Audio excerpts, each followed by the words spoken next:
Star Cement present time 8 big ব্ৰেকিংলৈ স্বাগতম আৰু লৈ আহিছো এটা গুৰুত্বপূৰ্ণ খবৰ। কেৱল ভাষাৰ সাদৃশ্য আৰু ধৰ্মৰ ভিত্তিতে একাংশ লোকক হাৰাশাস্তি কৰা হৈছে। বৰ্তমান পোহৰলৈ আহিছে এটা ভয়ংকৰ ঘটনা। 4 গৰাকী মহিলাক কেৱল মাত্ৰ ভাষা বা ধৰ্মৰ ভিত্তিতে বাংলাদেশী সজাই আটক কৰে আৰক্ষীয়ে। তেওঁলোকৰ বৈধ পৰিচয় পত্ৰ থকাৰ পিছতো বাংলাদেশী বুলি তেওঁলোকক অভিযোগ দিয়া হয় আৰু তাৰ পিছত এই সমগ্ৰ ঘটনাক লৈ চাঞ্চল্যৰ সৃষ্টি হয়। 4 গৰাকী মহিলাৰ সমান্তৰালকৈ শিশুকো আৰক্ষী আটক কৰে। কেৱল মাত্ৰ ভাষাৰ ভিত্তিত বা ধৰ্মৰ ভিত্তিত আটক কৰা হয়। তাৰ পিছত এই সমগ্ৰ ঘটনাক লৈ চাঞ্চল্যৰ সৃষ্টি হয়, বৈধ নথিপত্ৰ প্ৰমাণ হয়। তাৰ পিছতে তদন্তৰ পিছত তেওঁলোকৰ প্ৰমাণ স্পষ্ট হৈ পৰে তেওঁলোক বাংলাদেশী নহয়। আৰু এনেকৈ এইখন ভাৰতত সংঘটিত হৈছে এক ভয়ংকৰ ঘটনা। কেৱল মাত্ৰ ধৰ্মৰ ভিত্তিত 4 গৰাকী মুছলমান মহিলাক আৰক্ষীয়ে আটক কৰে আৰু এই ঘটনা সন্দৰ্ভত সবিশেষ লৈ অহাৰ চেষ্টা কৰিছোঁ।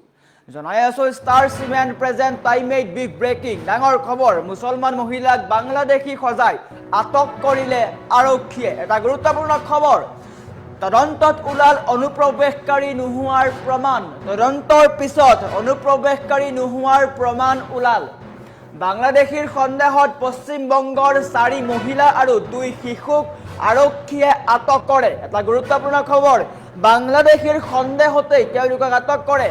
AIMIMৰ হস্তক্ষেপ আৰু নথি পৰীক্ষাৰ পিছত আটাইৰে মুক্তি। সমগ্ৰ ঘটনা কি হৈছে চাওক। মহাৰাষ্ট্ৰত কেৱল সন্দেহৰ আধাৰত বংগৰ পৰিয়ালক আটক কৰা হয়। মহাৰাষ্ট্ৰত সংঘটিত হৈছে ভয়ংকৰ ঘটনা। তেওঁলোকৰ সকলো চৰকাৰী নথি থকাৰ পিছতো তেওঁলোকক আটক কৰা হয় বুলি ভুক্তভোগী মহিলাই দাবী উত্থাপন কৰিছে। বৈধ নথি থকাৰ পিছতো থানাত দীৰ্ঘ সময় ধৰি তেওঁলোকক সোধা পোছা কৰা হয়, আটক কৰি ৰখা হয়। সংখ্যালঘু মহিলাৰ হাৰাশাস্তিৰ বিৰুদ্ধে AIMৰ তীব্ৰ ক্ষোভ প্ৰকাশ কৰে। তেওঁলোকে সক্ৰিয় হৈ পৰে। তাৰ সমান্তৰালকৈ AIMIMৰ হেঁচাত নথি পুনৰ পৰীক্ষা কৰে আৰক্ষীয়ে। তেওঁলোকৰ কোনো আধাৰ কাৰ্ড, পান কাৰ্ড পৰীক্ষা নকৰাকৈ থানাত বহাই ৰখা হয়। AIMৰ হেঁচাত সকলোৰে নথি পৰীক্ষা কৰা হয় আৰু তাৰ পিছতেই অনুপ্ৰৱেশকাৰী নোহোৱাৰ প্ৰমাণ লাভ কৰে আৰু আটাইকে মুক্তি কৰে। মহাৰাষ্ট্ৰৰ ঘটনাই এতিয়া পোহৰলৈ আনিছে ভাৰতৰ বা দেশৰ এক জ্বলন্ত পুৰণি সমস্যা। অনুপ্ৰৱেশকাৰী ধৰাৰ নামত প্ৰায়ে লক্ষ্য কৰা হয় বংগৰ দৰিদ্ৰ শ্ৰমিকক। পশ্চিমবংগৰ পৰা তেওঁলোক মহাৰাষ্ট্ৰলৈ গৈছিলে আৰু ভাষা আৰু পৰিচয়ৰ বাবেই নাগৰিকত্ব প্ৰমাণৰ সংকটত একাংশ সংখ্যালঘু। এতিয়া তাক লৈ চৰ্চা আৰম্ভ হৈছে। এটা গুৰুত্বপূৰ্ণ খবৰ, মহাৰাষ্ট্ৰত সংঘটিত হৈছে ভয়ংকৰ ঘটনা। কেৱল মাত্ৰ মুছলমান হোৱাৰ কাৰণেই বা ভাষা বেলেগ হোৱাৰ কাৰণেই তেওঁলোকক আটক কৰা হয়। তেওঁলোকে বাৰে বাৰে আৰক্ষীক কয়, আমাৰ ওচৰত ভাৰতীয় নথি পত্ৰ সকলো আছে, আধাৰ কাৰ্ড আছে, পান কাৰ্ড আছে, কিন্তু সকলো থকাৰ স্বত্তেও আৰক্ষীয়ে তেওঁলোকৰ কোনো নথি পৰীক্ষা নকৰে। তাৰ পিছত তেওঁলোকক কেইবা ঘণ্টা ধৰি থানাত বহাই ৰাখে।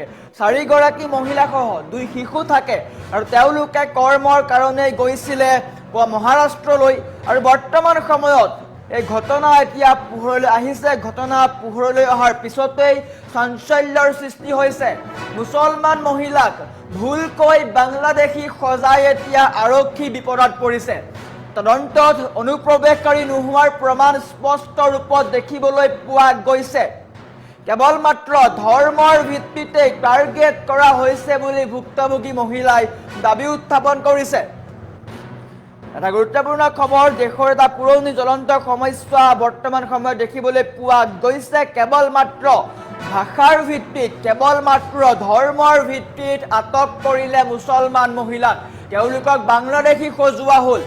মুছলমান বুলিয়েই তেওঁলোকক বাংলাদেশী সজোৱা হ'ল। তেওঁলোকৰ ওচৰত থকা কোনো নথি পত্ৰ আৰক্ষীয়ে নাচালে, কোনো আধাৰ কাৰ্ড, পান কাৰ্ড তেওঁলোকে পৰীক্ষা নকৰিলে আৰু পৰীক্ষা নকৰাকৈ তেওঁলোকক কেইবা ঘণ্টা ধৰি থানাত বহাই ৰাখিলে, সোধা পোছা অব্যাহত ৰাখিলে। তাৰ সমান্তৰালকৈ AIMIMৰ বা ঘটনা বাহিৰলৈ ওলোৱাৰ পিছতেই চাঞ্চল্যৰ সৃষ্টি হয়। তাৰ পিছত আৰক্ষীয়ে তেওঁলোকৰ নথি প্ৰমাণ কৰে বা নথি পত্ৰ পৰীক্ষা কৰে আৰু তাৰ পিছত প্ৰমাণ হয় তেওঁলোক ভাৰতীয়। কেৱল মাত্ৰ তেওঁলোকৰ ভাষা বেলেগ হোৱাৰ কাৰণেই কেৱল মাত্ৰ তেওঁলোকৰ ধৰ্ম বেলেগ হোৱাৰ কাৰণে এই ঘটনা সংঘটিত হৈছে বুলি অভিযোগ উত্থাপন কৰিছে। কেৱল সন্দেহৰ ভিত্তিত হাৰাশাস্তি কৰা হৈছে। কেৱল সন্দেহৰ ভিত্তিতেই 4 গৰাকী মহিলাসহ 2 শিশুক থানাত বহাই ৰখা হয়। বংগৰ 4 মুছলমান মহিলাক বাংলাদেশী সজাই আটক মহাৰাষ্ট্ৰ আৰক্ষীৰ। তদন্তৰ পিছত নিঃচৰ্ত মুকলি কৰে। কেৱল ভাষাৰ সাদৃশ্য আৰু ধৰ্মীয় পৰিচয়ৰ বাবেই দেশৰ একাংশ বৈধ নাগৰিকে কেনেধৰণৰ মানসিক তথা আইনী হাৰাশাস্তিৰ সন্মুখীন হ'বলগীয়া হয় তাৰে এক উদ্বেগজনক ঘটনা পোহৰলৈ আহিছে। মহাৰাষ্ট্ৰৰ ভাচাইবিৰাৰ অঞ্চলত পশ্চিমবংগৰ পৰা অহা 4 গৰাকী মুছলমান মহিলা আৰু 2টা শিশুক অবৈধ বাংলাদেশী অনুপ্ৰৱেশকাৰী বুলি সন্দেহ কৰি আৰক্ষীয়ে আটক কৰে। আৰু তাৰ সেই ঘটনাৰ পিছতেই সমগ্ৰ দেশজুৰি চৰ্চা লাভ কৰে। অৱশ্যে AIMIMৰ ফালৰ পৰা তেওঁলোকৰ নথিপত্ৰ পুনৰ পৰীক্ষণৰ পিছত আৰক্ষীয়ে নিজৰ ভুল স্বীকাৰ কৰিছে। কেৱল মাত্ৰ সন্দেহৰ ভিত্তিতে তেওঁলোকক আটক কৰা হয়। আৰু বৰ্তমান সমগ্ৰ ঘটনা পোহৰলৈ অহাৰ পিছতে আৰক্ষীয়ে নিজৰ ভুল স্বীকাৰ কৰিছে। তেওঁলোকে কৈছে আমি কেৱল সন্দেহৰ ভিত্তিতে তেওঁলোকক আটক কৰিছিলোঁ। এতিয়া প্ৰশ্ন হয় কেৱল মাত্ৰ ভাষাৰ ভিত্তিত কেনেকৈ কাৰোবাক আটক কৰিব পাৰে? পশ্চিমবংগৰ এটা মুছলমান পৰিয়াল কৰ্ম বা অন্য ব্যক্তিগত কাৰণত মহাৰাষ্ট্ৰৰ ভাচাইবিৰাৰ অঞ্চলত আছিল। আৰক্ষীয়ে কোনো নিৰ্দিষ্ট তথ্য অবিহনে কেৱল সন্দেহৰ আধাৰত 4 গৰাকী মহিলা আৰু 2টা শিশুক বলপূৰ্বকভাৱে আটক কৰি থানালৈ লৈ যায়। বৈধ নথি থকাৰ পিছতো আৰক্ষীৰ বল প্ৰয়োগ, তাক লৈ এতিয়া প্ৰশ্ন উত্থাপন হৈছে। ভুক্তভোগী মহিলা কেইগৰাকীয়ে বাৰে বাৰে দাবী কৰিছিল যে তেওঁলোক ভাৰতৰে নাগৰিক আৰু তেওঁলোকৰ হাতত আধাৰ কাৰ্ড, পান কাৰ্ড তথা পাছপোৰ্টৰ দৰে সকলো ধৰণৰ বৈধ নথি আছে। আৰক্ষীয়ে মহিলাসকলৰ কোনো যুক্তি লৈ কৰ্ণপাত নকৰিলে। তেওঁলোকৰ হাতত বৈধ ভাৰতীয় পৰিচয় পত্ৰ থকাৰ পিছতো বলপূৰ্বকভাৱে থানাত আবদ্ধ কৰি ৰখা হ'ল আৰু প্ৰায় কেইবা ঘণ্টা ধৰি সোধা পোছাৰ নামত হাৰাশাস্তি কৰা হ'ল। আৰু তাৰ পিছতে AIMIMৰ নেতা এগৰাকী তাত উপস্থিত হয় আৰু তাৰ পিছতে তেওঁলোকক বা আৰক্ষীক বুজায় যে তেওঁলোকৰ নথি পৰীক্ষা কৰক। সংখ্যালঘু মহিলা আৰু শিশুক এইদৰে বেআইনীভাৱে আবদ্ধ কৰি ৰখাৰ খবৰে মহাৰাষ্ট্ৰত চাঞ্চল্যৰ সৃষ্টি কৰে। সংখ্যালঘু মহিলাক কৰা এই হাৰাশাস্তিৰ বিৰুদ্ধে এতিয়া AIMIMৰ নেতা আৰক্ষীৰ উচ্চপদস্থ বিষয়াসকলৰ সন্মুখত গৰজি উঠে। বৈধ চৰকাৰী পৰিচয় পত্ৰ থকাৰ পিছতো এগৰাকী ভাৰতীয় নাগৰিকক কিহৰ ভিত্তিত বাংলাদেশী সজোৱা হৈছে তাক লৈ এতিয়া প্ৰশ্ন উত্থাপন হৈছে।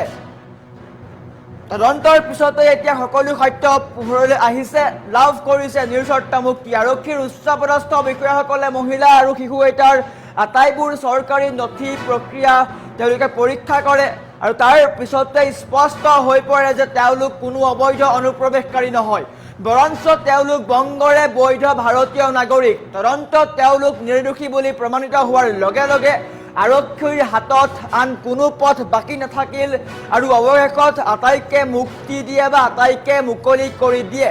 মুক্তি লাভ কৰাৰ পিছতেই আটাইকেইগৰাকী মহিলা আৰু শিশুৱে ৱাৰিছ পাঠান বা AIMIMৰ কাৰ্যালয়ত উপস্থিত হয় আৰু তাৰ পিছতে ধন্যবাদ জ্ঞাপন কৰে। আৰু ইয়াৰ পিছতে এতিয়া দেশৰ এক জ্বলন্ত আৰু পুৰণি সমস্যাৰ প্ৰতিফলন বুলি ক'ব পাৰি। মহাৰাষ্ট্ৰৰ এই ঘটনাই ভাৰতত দীৰ্ঘদিন ধৰি চলি থকা এক অতি স্পৰ্শকাতৰ পুৰণি সমস্যাক পুনৰ দেশবাসীৰ সন্মুখলৈ আনিছে। সমগ্ৰ দেশতে অবৈধ বাংলাদেশী অনুপ্ৰৱেশকাৰী ধৰাৰ নামত প্ৰায় পশ্চিমবংগৰ পৰা জীৱিকাৰ সন্ধানত অহা দৰিদ্ৰ শ্ৰমিক বা সাধাৰণ লোকসকলক লক্ষ্য কৰি লোৱা হয়। যিহেতু পশ্চিমবংগ আৰু বাংলাদেশৰ সীমান্ত সংলগ্ন আৰু দুয়োটা অঞ্চলৰ লোকৰ ভাষা আৰু পিন্ধন উৰণনৰ মাজত সাদৃশ্য আছে, সেয়ে কেৱল ভাষাৰ বাবেই বাৰে বাৰে বৈধ নাগৰিককো সন্দেহৰ চকুৰে চোৱা হয়। এতিয়া ইয়াক লৈ এতিয়া প্ৰশ্ন উত্থাপন হৈছে কিয়নো কেৱল মাত্ৰ ভাষাৰ ভিত্তিতেই তেওঁলোকক আটক কৰা হয়, কেইবা ঘণ্টা জোৰা তেওঁলোকক জেৰা চলোৱা হয়, হাৰাশাস্তি কৰোৱা হয় আৰু সমগ্ৰ ঘটনা পোহৰলৈ অহাৰ পিছতে এতিয়া চাঞ্চল্যৰ সৃষ্টি হৈছে।